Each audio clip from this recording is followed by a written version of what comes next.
on est dans un moment où les gens en ont beaucoup entendu parler, ça s'est fait au Bourget, on a parlé de très haute altitude, on voit que l'aérien cherche à gagner en hauteur, et donc là c'est une tendance la même du côté du spatial, donc l'aérien cherche à aller plus haut, et le spatial cherche à aller plus bas.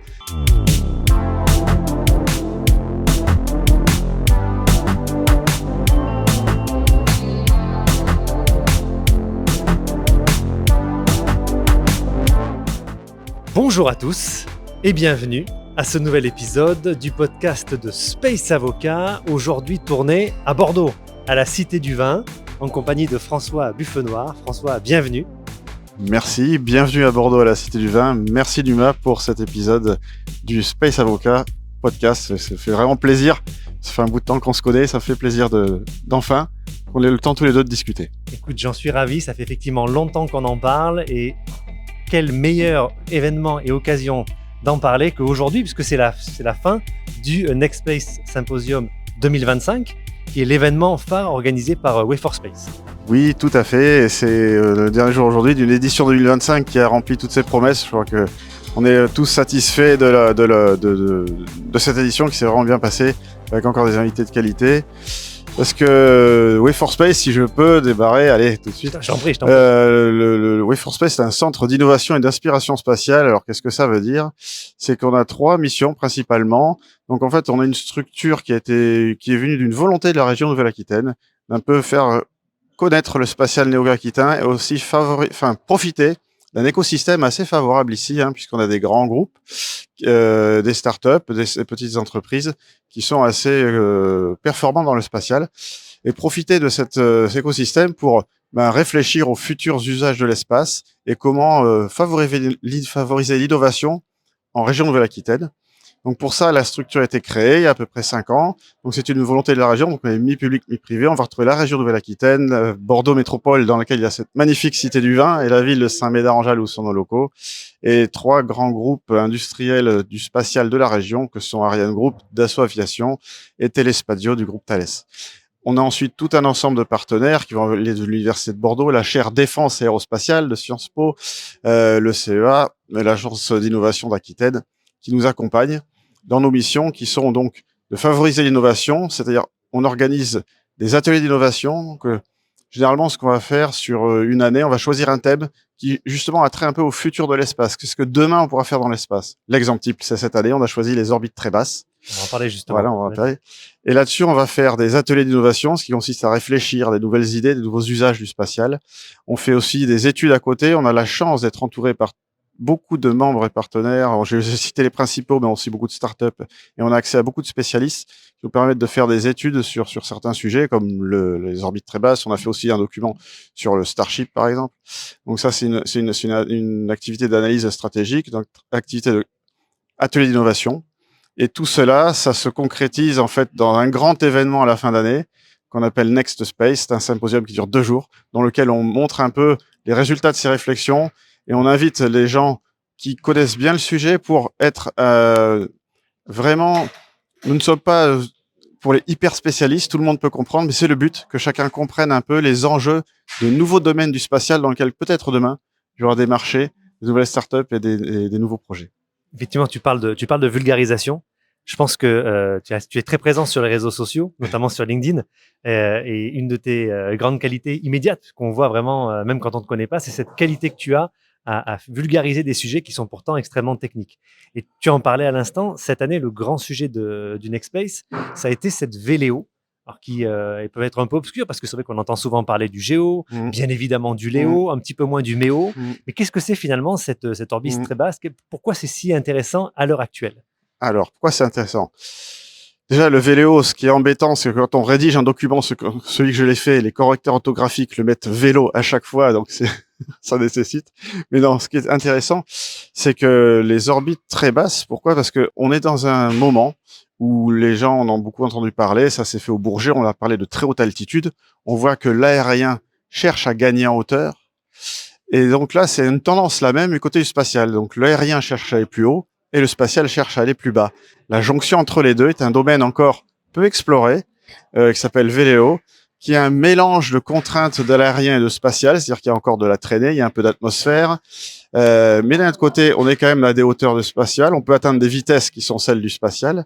Et donc, regardez, c'est un mélange entre de satellites aérodynamiques quelque part, qui vont bénéficier d'être beaucoup plus bas que les satellites qui sont traditionnellement, on va dire, les satellites d'orbite basse à 500 km. Et donc, pour l'optique, ils vont voir mieux, ils vont être plus près du terrain. Pour les liaisons radiofréquences, il va y avoir moins de pertes. La latence aussi, on parle des fois de latence de communication, par exemple avec un portable qui peut, comme on est plus bas, il y a moins la besoin de puissance est moindre. Donc, on pourrait connecter directement des portables. Voilà, donc c'est toutes ces nouvelles applications qui ont attrait aux communications, à l'observation, à la défense aussi, hein, qui est un sujet qui est de plus en plus prégnant et que maintenant le grand public prend en compte de par l'actualité. Et aussi des défis. Je vais parler de la traînée.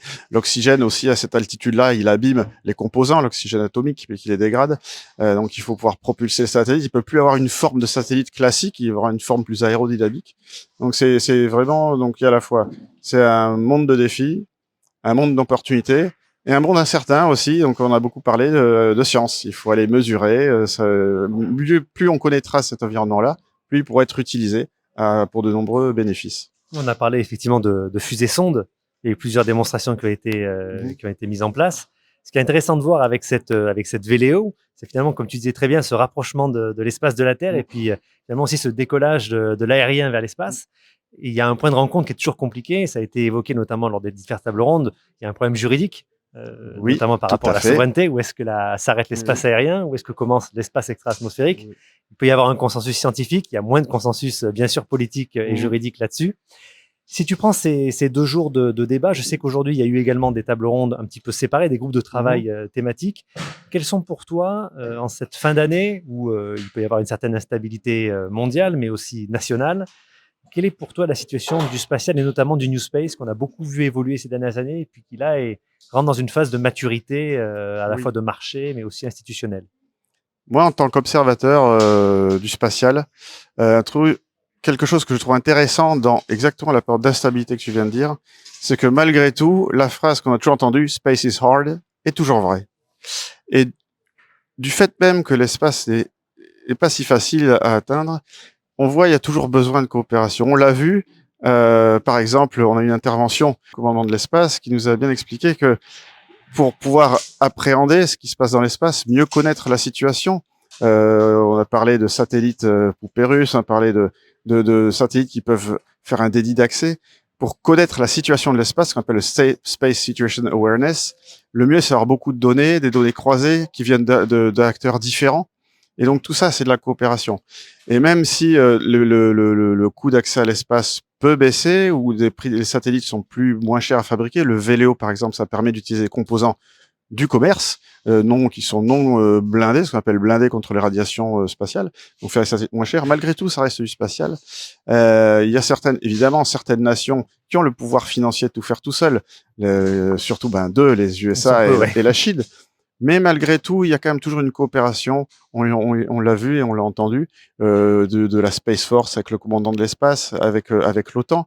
Et en fait, ce que je trouve moi même rassurant après ces 2 jours, c'est que on a vu aussi cette coopération-là, donc dans le milieu militaire, mais on a vu aussi dans le milieu industriel. On a beaucoup parlé de coopération européenne, de coopération internationale, parce que par essence, un programme civil d'observation de la Terre ou de communication, c'est un satellite qui tourne autour de la Terre, donc nativement le service va être mondial.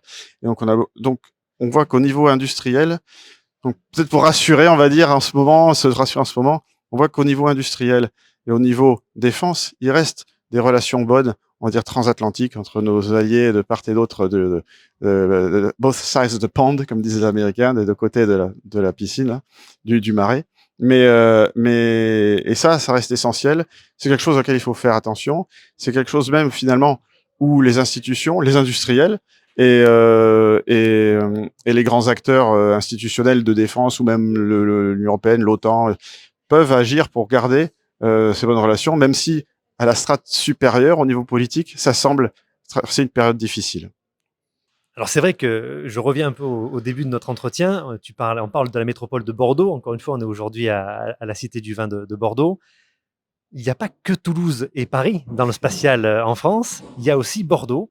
Historiquement et à l'heure actuelle, c'est quoi l'industrie spatiale bordelaise? Alors, c'est une excellente question. Je te remercie. C'était aussi une des raisons d'être de Way for Space, qui est que l'écosystème bordelais est extrêmement riche, mais il s'est construit depuis le début sur la dissuasion nucléaire. Et donc, on a des grands acteurs et tout un écosystème de PME qui était tourné vers des applications spatiales, mais de défense, donc moins enclin à la publicité et à le faire savoir. Donc, c'était aussi un moyen à Way for Space de montrer ça et d'attirer, de faire développer cet écosystème-là. Mais oui, on a un ancrage fort avec des grands groupes. Ariane Group, qui est là depuis sa création, qui s'appelait SEP à l'époque, pour la propulsion des missiles et les missiles de la force de dissuasion, qui est aujourd'hui un acteur majeur de la défense et du civil avec Ariane 6. Dassault Aviation, qui est aussi donc le partenaire de Way for Space, qu'on connaît beaucoup parce que tous les avions Rafale sortent des usines de Mérignac, mais pour Way for Space, qui est la partie spatiale, c'est donc le projet Vortex un projet d'avion spatial qui a été aussi présenté à Next Space. Le groupe Thales, très présent avec Telespazio, mais aussi il y a Thales Avionics, mais pour nous, dans la partie spatiale, c'est Telespazio. Donc il y a vraiment un ancrage fort de grands groupes qui représentent, juste dans le spatial seulement, peut-être 3100, 4000 personnes. Et par-dessus ça, il y a beaucoup de PME et de startups. On a la chance d'avoir des startups, même certaines qui sont très connues. On a dit Exploration Company, qui est extrêmement réputée. Et on a Agena Space, qui est la Benjamin, la dernière installée de startup qui fait de la propulsion haute performance pour les satellites. On va citer Hyperspace, avec leur lanceur Baguette. On a aussi mais aussi dans les télécoms, on a Stellar qui est installé ici. En parlant de vin, je crois qu'il y a aussi de la biologie aussi. Oui. J'étais en train de réfléchir parce que je voudrais pas. C'est toujours difficile quand on cite les noms. Faut pas les oublier tous. Mais oui, Space Biology Unlimited et Space Cargo Unlimited sont dans la région et effectivement ont développé en emmenant des plants de vigne dans l'ISS, revenir avec des plants de vigne qui sont plus résistants au changement climatique par exposition à l'environnement spatial et développe aujourd'hui une solution pour le faire en automatique, ce qui sera beaucoup moins cher que de le faire dans la station spatiale. Donc c'est un aperçu. Alors je suis sûr que j'en oublie, mais c'est un aperçu des nous pardonnons, mais ils peuvent aussi nous écrire si jamais on les recitera. Voilà, c'est un aperçu des compétences très particulières et fortes qu'on a dans la région de l'Aquitaine. François, comme tu le sais, dans ce podcast, il y a une tradition. La tradition, c'est d'en savoir plus sur ton parcours. Donc, François, quel est ton parcours? Ah, merci. Alors, comme beaucoup de gens qui sont dans le spatial, alors je suis un ingénieur et passionné par tout ce qui vole, comme beaucoup d'ingénieurs qui sont rentrés dans l'aéronautique et le spatial, qui ont eu les yeux qui brillaient depuis qu'ils sont tout petits. Moi, je voulais être dans l'aéronautique, je voulais être dans pilote d'avion quand j'étais petit, et passionné par la science-fiction. D'accord, moi, j'ai connu l'espace plus par Star Wars que par la science, la planétologie. Bon, des problèmes oculaires font que la carrière de pilote, ça n'a pas été possible, classique. Et donc, j'ai fait mes études d'ingénieur à Lille. J'ai commencé ma carrière dans l'aviation. C'était ma passion, à être sur les moteurs d'avion, dans ce qui est aujourd'hui Safran Aircraft Engines, le groupe Safran. Un métier extrêmement intéressant. Et j'ai basculé dans ce qui est aujourd'hui Ariane Group en 2003.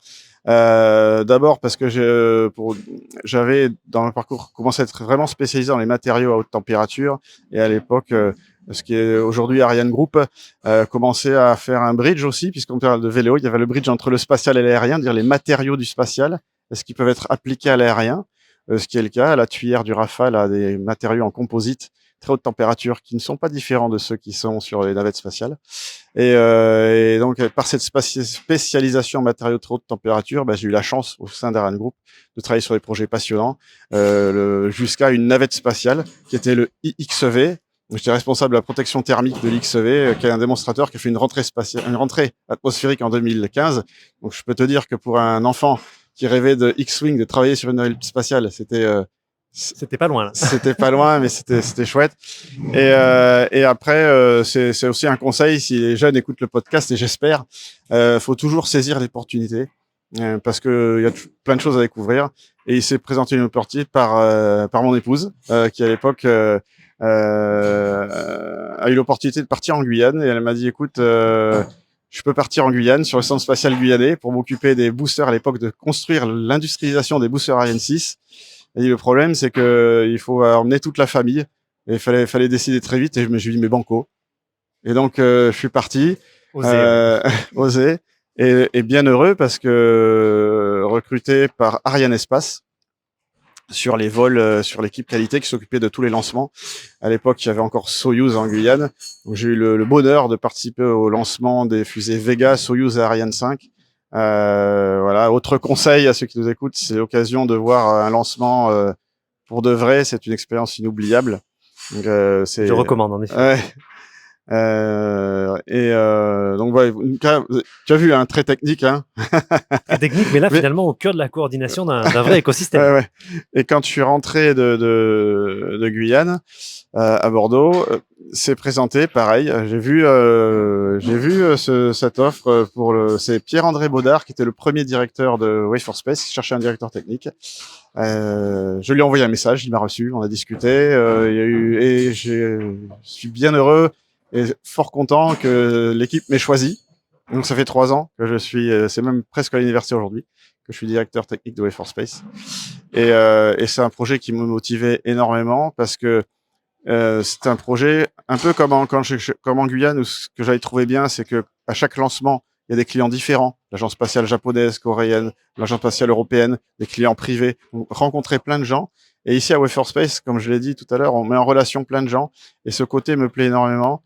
Surtout que c'est un milieu, le spatial, qui est fait beaucoup de passionnés, mais beaucoup de gens très techniques dans leur domaine. Et je me rends compte que des fois, entre un juriste et un ingénieur, ça discute pas terrible, et qu'il y a besoin de gens qui apprennent qui font l'interface, donc qui sortent de leur bulle de confort, comme on dit, qui aillent vers les autres. C'est aussi ça, hein, Next Space. On a volontairement un événement qui est à 200 personnes et pas 2000, parce qu'on veut que dans les moments d'échange, les gens parlent, se rencontrent, discutent, et on fait très attention à inviter des gens qui viennent de tous les horizons. On a des universitaires, on a des chercheurs, on a des jeunes, on a des gens de l'industrie, on a des gens des institutions, parce que le spatial a besoin de cette compréhension mutuelle de gens qui sont tous liés par la passion, mais qui ont des parcours différents, et comme de toute façon space is hard, il faut travailler ensemble. C'est en mettant les gens ensemble qu'on réussit. Écoute, je crois que j'aurais pas pu trouver une meilleure conclusion à cet épisode. Juste en avant-première, est-ce qu'on sait déjà de quoi on va parler l'année prochaine? Alors non. Alors on va essayer comment ça se passe chez Wave for Space. On se réunit, on va en discuter. On a demandé au public les thèmes dont ils voulaient parler. Donc on va regarder ça avec fort intérêt. Parfait. Mais aussi, on essaye aussi de quand même être dans l'air du temps, avoir un sujet qui a trait, comme on l'a vu la Véléo, dont on va parler dans les années à venir. Il faut un sujet qui soit un porteur d'avenir. On espère annoncer très tôt, et puis vous annoncez très tôt le save the date. Alors ce sera octobre 2025, sûrement première ou deuxième semaine comme d'habitude. On va tout faire pour donner la date rapidement. Merci beaucoup François encore. Merci beaucoup. Et à très bientôt. À très bientôt. Au revoir. Au revoir.